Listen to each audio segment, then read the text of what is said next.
और माँ गायत्री के चरणों में कोटि कोटि नमन। आप सभी को प्रणाम। आज हम आप सभी के क्वेश्चन आंसर्स लेंगे, जिससे कि आप सभी की मन की शंकाओं का समाधान हो जाए। कुछ लोगों का पूछना है कि क्या गायत्री जप बिना स्नान के भी हो सकता है या नहीं। इस प्रश्न के उत्तर में हमको ये समझना चाहिए कि हम जो भी आध्यात्मिक काम करते हैं, पूजा पाठ करते हैं, तो शास्त्रों में शरीर को स्नान से शुद्ध करके और साफ धुले हुए कपड़ों को पहनकर बैठने का ही विधान है। ज्यादातर आपने देखा होगा कि धोती दुपट्टा पहनकर बैठने की परंपरा होती है पूजा में। ऐसा क्यों है? ज्यादा कपड़े यदि आप पहनते हैं तो सभी कपड़े नित्य धुले हुए हो, ये व्यवस्था करना बहुत कठिन हो जाता है। जितने सारे कपड़े हम पहनेंगे वो सारे कपड़े धुले हुए होने चाहिए। इसीलिए धोती और दुपट्टा पहनकर जेंट्स लोग पूजा करते हैं। सर्दियों के मौसम में ठंडी लगती है, तब स्वेटर पहनकर हम पूजा में बैठ सकते हैं, लेकिन नियम वही है कि वो धुले हुए होने चाहिए। यही पूरा विधान है। लेकिन किसी कारणवश कोई कठिनाई का समय हमारे ऊपर आ जाए तब क्या करें? तब भी क्या यही नियम पालन करने पड़ेंगे?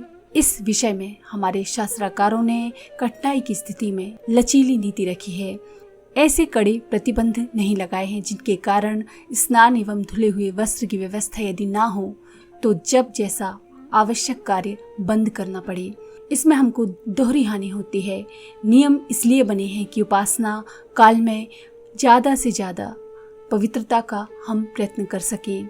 यदि नियम इतना कड़ा हो जाए, स्नान आदि ना बन पड़े, तब जब साधना का पुण्य उपार्जन ही बंद हो जाएगा और तब बात उल्टी हो जाएगी। जो आधा अधूरा हमको लाभ मिल सकता था उसकी संभावना भी समाप्त हो जाएगी।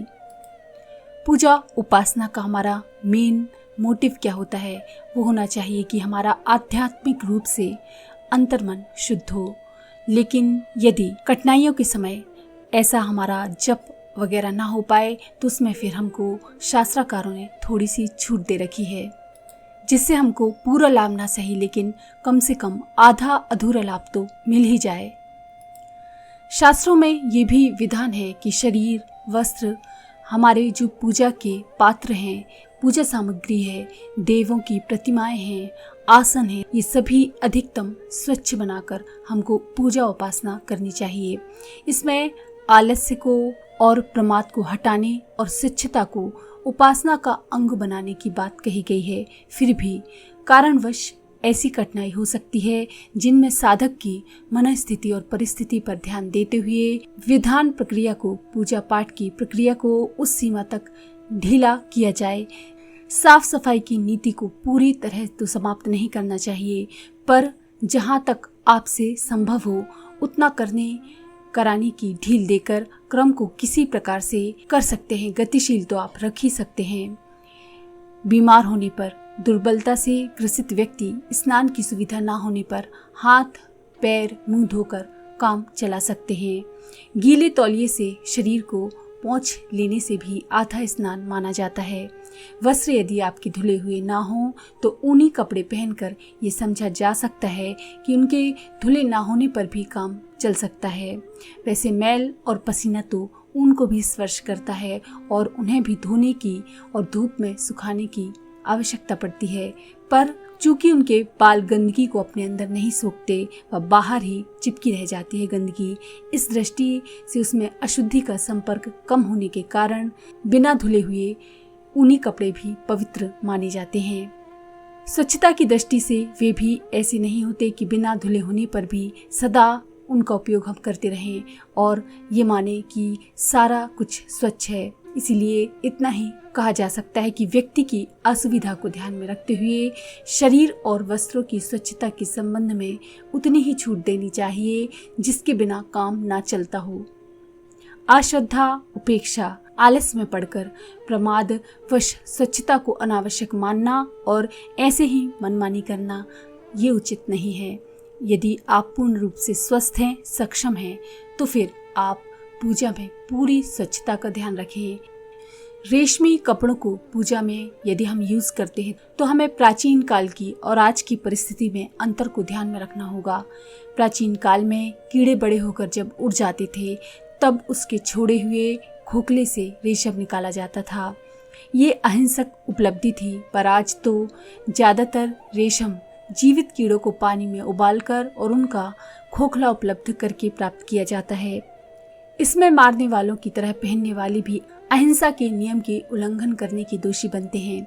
इस प्रकार से अहिंसा युक्त तरीके से प्राप्त हुआ रेशम पूजा उपचार में तो निषिद्ध ही माना जाएगा। अच्छा तो यह है उनका उपयोग सामान्य पहनने के लिए भी ना किया जाए। इसी तरह से पशुओं के चमड़े के आसनों के संबंध में भी यही नियम लागू होता है। प्राचीन काल में ऋषि मुनि जंगलों में रहते थे। वहां अपनी मौत मरे हुए वन्य पशुओं का चमड़ा उनको आसानी से मिल जाता था। उन दिनों पर ऋषि मुनियों के पास और कोई साधन नहीं होते थे। ऐसी दशा में बैठने के लिए आसन के रूप में उपयोग करने के लिए वे शेर, व्याघ्र आदि का आसन प्रयुक्त करते थे। पर आज तो जितना भी पशु का चमड़ा हमको उपलब्ध होता है उसमें 99% वध किए हुए पशुओं का ही होता है। इस प्रकार हिंसा पूर्वक प्राप्त किए गए चमड़े और मांस में कोई अंतर नहीं है।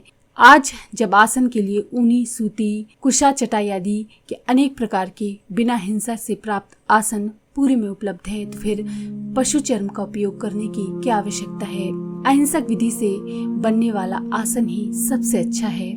इस दृष्टि से कुशासन को अधिक पवित्र मानने की परंपरा और अधिक बढ़ जाती है। धोना ना बन पड़े तो धूप में सुखाकर आसनों को पवित्र करने का शुद्ध कृत्य तो चलते ही रहना चाहिए। स्नान में जितनी शिथिलता अनिवार्य हो उतनी ही कम करनी चाहिए।